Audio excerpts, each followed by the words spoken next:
Hey what's up guys, welcome back once again. दोस्तों, क्या हो अगर आप एक प्लेन में बैठकर कहीं जा रहे हैं लेकिन अचानक वो क्रैश हो जाए पर आपके साथ सभी की जान बच जाए, लेकिन फिर हर दिन हर एक दोस्त की जान अनजान तरीके से मौत होती जाए। है ना सोचने वाली बात। आज की कहानी हम आपके लिए लेकर आए हैं, जिसकी शुरुआत में हम एक छोटी पैसेंजर प्लेन को देखते हैं जो अपने यात्रियों को लेकर लंदन जा रहा है। पर बीच में पायलट को संदेश मिलता है कि इस रूट से वो लोग जा रहे हैं, वहां भी एक तूफान आने वाला है। संदेश है, इसीलिए उन्हें एक दूसरे रूट को पकड़ना होगा।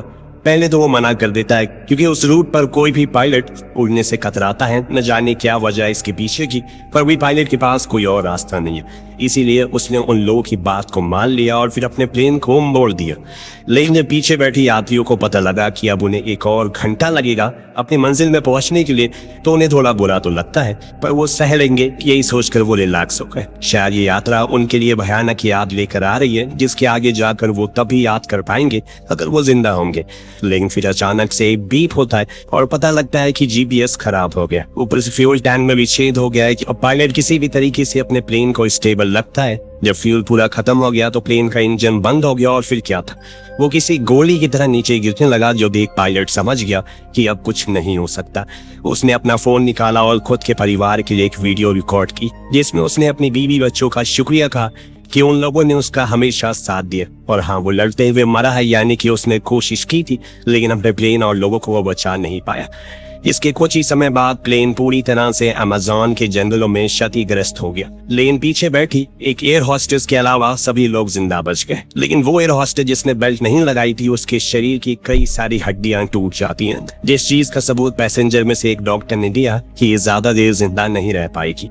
लेकिन उन 9 लोगों के अंदर डर का माहौल पैदा हो गया है। भले ही वो मरे नहीं, लेकिन हाजिर जगह पर वो क्रैश हुए हैं। वो जगह दुनिया का सबसे बड़ा घना जंगल है। ऐसे में खुद को यहाँ पर जिंदा रख पाना कितना मुश्किल है, वो इन्हें आगे पता लगेगा। अगर ये 9 लोग समझदार हुए तो वीडियो और बाकी किसी चीज से मदद मांगने में सफल हो जाएंगे, वरना इसके अलावा तो अंजाम बहुत बुरा होगा। अब 2 पायलट को चेक करने के लिए कॉकपिट में ये जाते हैं, लेकिन उनकी तो छाती में लकड़ी घुस चुकी है। तो डॉक्टर ने बताया कि उसकी सांसें अभी चल रही है। इतने में बाहर से धुआं उठने लगा और एक बंदा फौरन बाहर गया। देखा सभी को लगा कि शायद वो आग बुझा रहा होगा, लेकिन असल में वो तो अपना सामान लेने गया था। खुद की जान से ज्यादा उसका सामान कीमती था। कौन है ये लोग, कहाँ से आते हैं? उसी इसी बेवकूफी को देखते हुए एक लड़की ने फौरन आग पर काबू पाया, लेकिन सभी के अंदर एक संदेश पैदा हो गया। आखिर इस बैग में ऐसा क्या था जिसके लिए उसने अपनी जान को छोड़ पहले उसे बचाए? खैर, अभी तो इन्हें किसी भी तरह करके मदद बुलाना होगा, लेकिन किसी की भी फोन में नेटवर्क नहीं आ रहा। ऊपर से इन्हें अभी रेडियो का भी कुछ अता पता नहीं है। तो वहीं डॉक्टर और एक यात्री ने किसी भी तरह करके पायलट को सुरक्षित बाहर ला दिया। उसकी छाती में लकड़ी घुसी थी, जिसके कारण अब उसके पास समय बहुत कम है। उसे फौरन होश में लाना होगा ताकि वो इनकी मदद कर पाए या फिर कुछ इंफॉर्मेशन दे पाए जो इनके लिए कारगर हो जाए। इस बीच एक बूढ़ा कपल जो कि सभी को आश्वासन देता है कि जल्दी ही उनकी मदद के लिए कोई जरूर आएगा। इधर सभी यात्री परेशान हैं, घबराए हैं। तभी अचानक एक न्यूली मैरिड कपल को जंगल की गहराई में ऊंची झाड़ियां हिलती हुई नजर आती है, जो चीज उन्हें डराने में कोई कसर नहीं छोड़ती, क्योंकि इनमें से किसी को भी अभी कुछ आइडिया नहीं है कि वो कहाँ पर है। अब पहले तो इन्हें यूनिटी दिखानी होगी, एकता दिखानी होगी। ऐसी जगहों पर सबसे ज्यादा उपयोग में वही आता है। दूसरी चीज, हमें सबके बारे में पता रहना चाहिए, यानी कि कौन क्या करता है, उसका क्या नाम है, जो चीज हमें एक दूसरे के साथ घुलने मिलने में मदद करेगी। तो इसकी शुरुआत ब्लैक गाई जैक से होती है, जो कि एक लाइफ इंश्योरेंस एजेंट है, जिसका अनुमान है कि ये दुर्घटना आपसी रंजिश के कारण हुई है। लेकिन स्पेक्स यानी कि डॉक्टर वो साफ इनकार करता है, क्योंकि ये प्लेन अमेरिका से उड़ रहा था जहां पर ऐसी चीजें नहीं होती है। और फिलहाल हमें पायलट को होश में लाना चाहिए, क्योंकि एयर होस्टेस तो अब ज्यादा देर जिंदा नहीं रह पाएगी।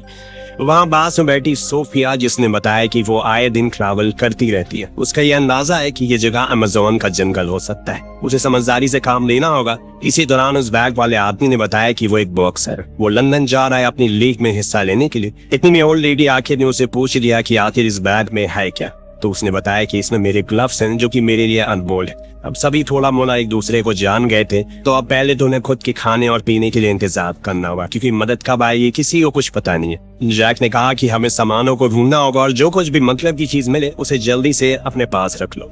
सभी काम में लग गए। इस बीच सोफिया ने बताया कि एयर हॉस्टेस ने अपना दम तोड़ दिया है, तो बेहतर होगा कि हम उसे साइड में रख दें, वरना ऐसे में लाश की बदबू और कीड़े या फिर कोई और चीज भी आकर्षित उससे हो सकती है। लोगों को उसकी बात ठीक लगती है, इसीलिए उन्होंने ऐसा किया। और इस बीच उस ओल्ड लेडी ने खाने को अलग अलग हिस्सों में रखा, सभी 9 लोगों में बांट दिया। इतने सोफिया ने बताया कि उसे सबसे ऊंची जगह दिख रही है, अगर हम लोग वहां पर जाएं तो हो सकता है कि नेटवर्क आ सके। जो सुन बॉक्सर अपना सुझाव देता है कि हाँ, ऐसे में हम जंगल में अपने खाने को भी ढूंढ सकते हैं और पानी को भी, दोनों ही वहां पर ज्यादा मात्रा में उपलब्ध है। इस बीच लगातार पायलट खांसे जा रहा है और बार बार पैसेंजर इस पेप्स की ओर देख रहा है, बल्कि वो तो पहले ही बता चुका है कि ऐसे हालातों में सर्जरी करना ठीक नहीं है। लेकिन अब जब सभी उसे इतनी उम्मीदों से देख रहे हैं तो वो इस रिस्क को लेने के लिए मान जाता है, जिसके लिए उन्होंने प्लेन में मौजूद शराब और फर्स्ट एड का इस्तेमाल किया। फिर शुरू कर दी अपनी सर्जरी, वो भी किसी एनेस्थीसिया की। तो आप समझ ही गए होंगे कि पायलट किस दर्द से गुजर रहा होगा। लेकिन स्पेक्स अपने तजुर्बे से इस काम को पूरा कर देता है, पर काम यही नहीं खत्म हुआ, बल्कि अब पायलट को सर्जरी के बाद वाले खतरे को झेलना होगा, जो कि हो सकता है उसे इन्फेक्शन हो जाए। सभी को इस चीज का ध्यान रखना होगा। लेन के अंदर बैठा न्यूली मैरिड कपल जो हनीमून के लिए जा रहा था, वो इसी सोच में डूबा है कि अगर उन पर किसी जंगली जानवर ने हमला कर दिया तो क्या होगा। तभी एक काली परछाई उन्हें प्लेन के दूसरी तरफ दिखाई देती है, जो अचानक से गायब हो गई। दोनों को ही समझ नहीं आया कि वो क्या था। अंधेरा हो गया, सभी जैसे तैसे उस हालत में वहीं सो गए। तभी एक काली परछाई आई और उसने पायलट के मुंह पर कपड़ा रख दिया, शायद उसे कोई मारना चाहता हो। खैर अगले दिन जब इनकी आंख खुली तो उन्होंने देखा कि पायलट का पूरा शरीर नीला पड़ चुका है, जो देख स्पेक को बहुत अफसोस होता है। वो नहीं चाहता कि उसकी सर्जरी की जाए, क्योंकि उसका मानना था कि इन्फेक्शन फैल सकता है, और वही हुआ, जिसके कारण वो मर चुका है। लेकिन दोस्तों, असल वजह तो कुछ और ही है, जो अभी इन लोगों को किसी को पता नहीं है। अब सभी का कहना था कि अभी एयर हॉस्टेस और पायलट की लाश को दफना देना चाहिए ताकि उनकी आत्मा को शांति मिल जाए। लेकिन बूढ़ी लेडी का कहना था कि उन्हें ऐसे नहीं करना चाहिए, क्योंकि अगर रेस्क्यू वाले आ गए तो हम फिर इन दोनों के परिवारजनों को उन्हें सौंप सकते हैं। कम से कम वो उन्हें आखिरी बार देख तो पाएंगे। लेकिन क्या आपने सोचा कि आखिर अचानक प्लेन का जीपीएस कैसे खराब हो गया? क्या वो बॉक्सर सच कह रहा है कि उस बैग में सामान ही है? किसने रात के अंधेरे में पायलट के मुंह पर कोट? वो काली परछाई क्या थी? इन सारे सवालों के साथ ये पहला एपिसोड यहीं खत्म होता है। लेकिन रुकिए, अभी हम चलते हैं दूसरे एपिसोड में, जिसमें हमें कुछ सवालों के जवाब तो हमें पता लग जाएंगे। अब सभी के अंदर डर का माहौल पैदा हो गया है, क्योंकि अभी अभी उनके सामने एक नई मौत हुई है।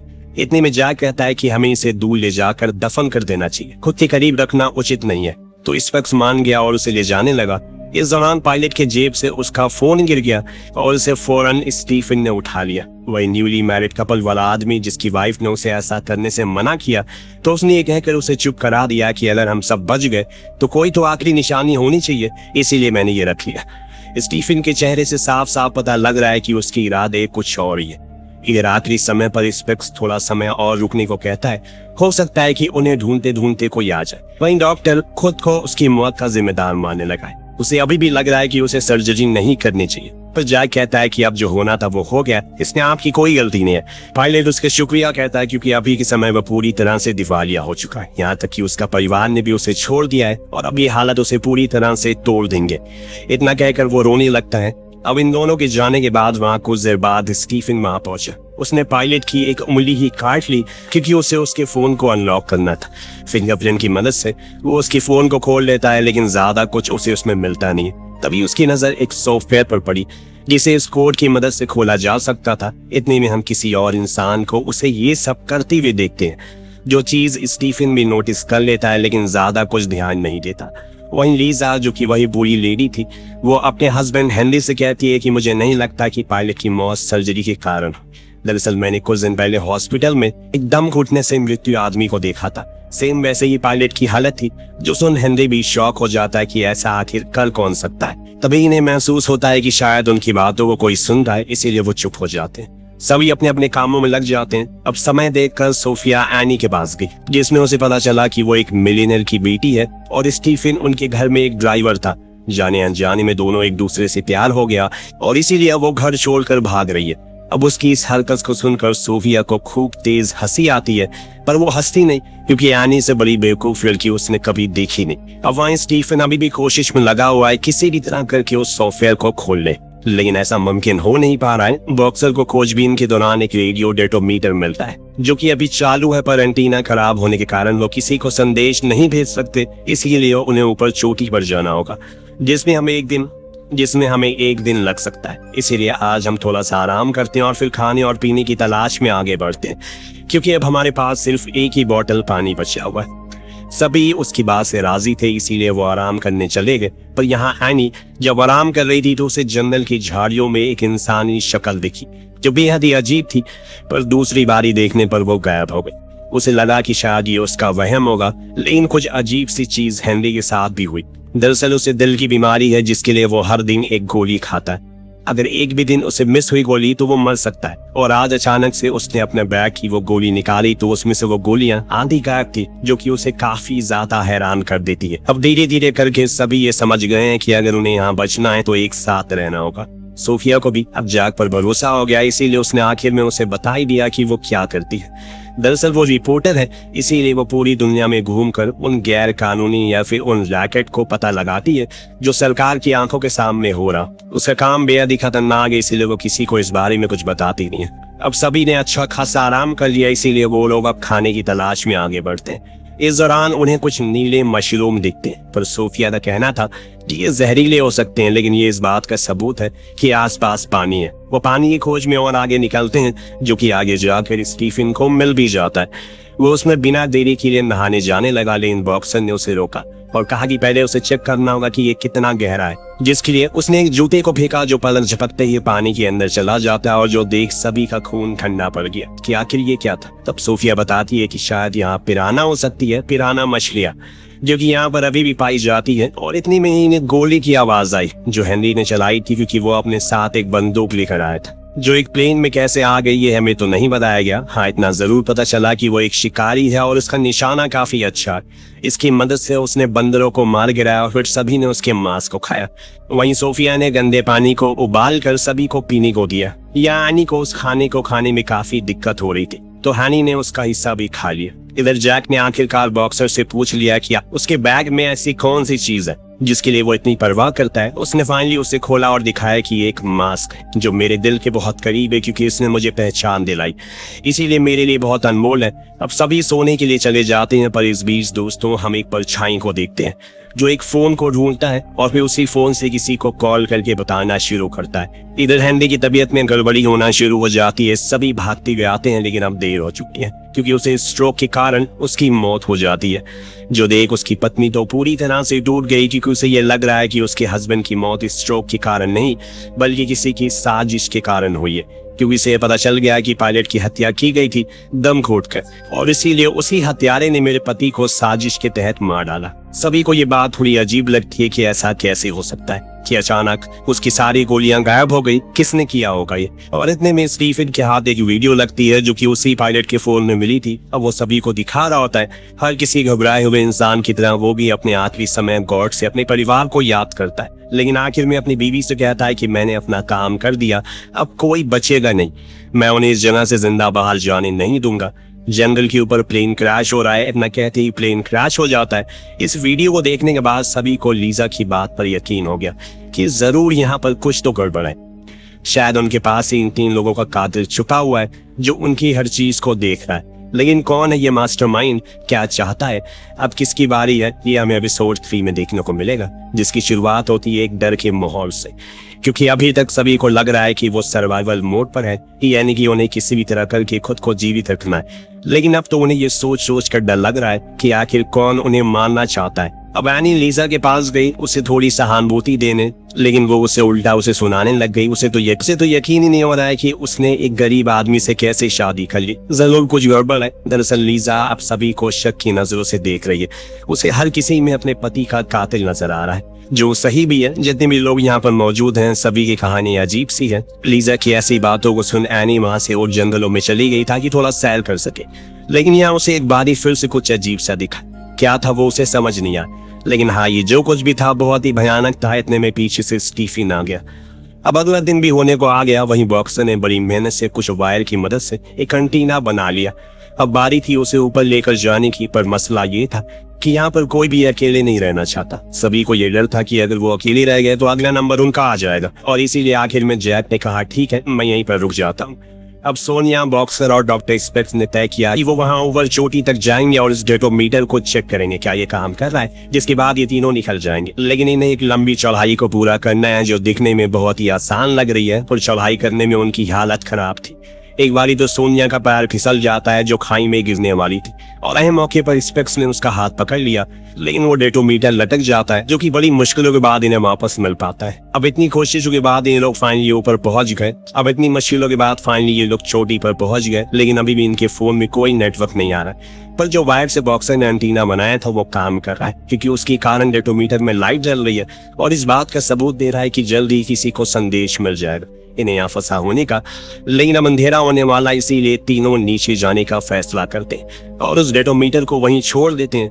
पर यहाँ नीचे तो लीजा और जैक के बीच अच्छी खासी दुश्मनी चल रही है, जिसको देखते हुए जैक उसे समझाता है कि हमें ऐसा नहीं करना चाहिए, ये समय दुश्मनी का नहीं बल्कि दोस्ती का है। लीजा भी उसकी बात को समझती है, इसीलिए उसने अपने कदम पीछे कर लिए। लेकिन स्टीफन तो अभी भी लगातार अपनी बीवी से एक ही सवाल किए जा रहा है कि जब वो लीजा से बात कर रही थी तो उसने उसे क्या कहा। लेकिन इस बार एनी उसे कुछ नहीं कहा। तभी उसे याद आया कि उसने उसे कई साल पहले कहा था कि वो एक किताब लिख रहा है, पर उसने तो कभी उसे कुछ लिखते हुए देखा ही नहीं। ये सुनते ही मानो स्टीफन का माथा घूम गया, वो उस पर क्रोधित हो गया और तेज तेज चिल्लाना शुरू कर दिया।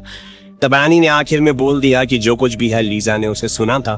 अब स्टीफन तो पहले से ही इतने गुस्से में था, ऊपर से जब उसने ये सब सुना तो कहने लगा कि तुमने एक बाहर की औरत पर यकीन करा, क्या तुम्हें मैं कोई धोखेबाज लगता हूँ। इतने में अचानक से एनी के सर में तेज दर्द होना शुरू हो गया, तो स्टीफन फौरन भागकर केबिन में गया दवा लेने के लिए, जो देख हमें पता चलता है कि एनी किसी बीमारी से जूझ रही है।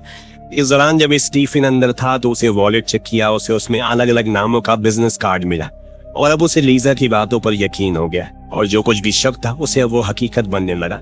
यहाँ तक कि अब तो उसे ये लगने लगा है कि वो अभी जिस आदमी के साथ है वो एक अजनबी है, और इस चीज को साबित करने में स्टीफन कोई कसर नहीं छोड़ता, बल्कि वो तो अब किसी गुंडे मवाली की तरह बर्ताव करने लगा है, जो देख एनी बेचारी साइड में जाकर बैठ गई। स्टीफन अंदर जाकर शराब पीने लगा। इतने में दोस्तों फिर से वही शख्स एनी को दिखा। उसने एक ब्लैक हुडी पहनी हुई है और दिखने में किसी सीरियल किलर जैसा लग रहा है, पर इस जंगल में भला वो कर क्या रहा है? क्या उसे पता है कि ये लोग यहीं पर क्रैश होने वाले हैं?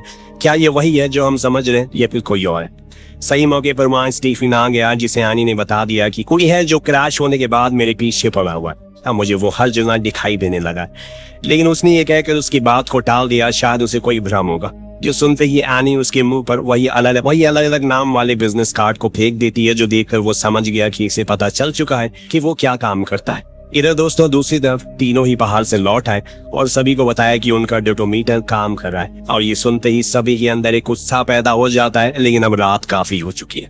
खाने के बाद सब सोने के लिए चले गए, पर वो बॉक्सर अपनी कुछ पुरानी वीडियोस को देखने लगता है, जिसमें वो उसी मास्क को पहनकर लड़ रहा था। इस सीन को देखकर हम एक चीज पर गौर करते हैं, हमेशा चुप रहने वाला बॉक्सर जब वो मास्क पहनता है तो उसके अंदर एक अलग ही ऊर्जा पैदा हो जाती है। इतने में उसके फोन की बैटरी डाउन हो गई, पर वो पीछे मुड़ा जहां एक शख्स उसी मास्क को पहनकर खड़ा हुआ था, जिसने बिना समय गवाए एक चाकू से उसके पीठ को चीर डाला और इसी हाल में छोड़कर चला गया। सुबह होने पर सभी हैरान थे कि आखिर वो बॉक्सर कहाँ गया, कहीं वो खो तो नहीं गया।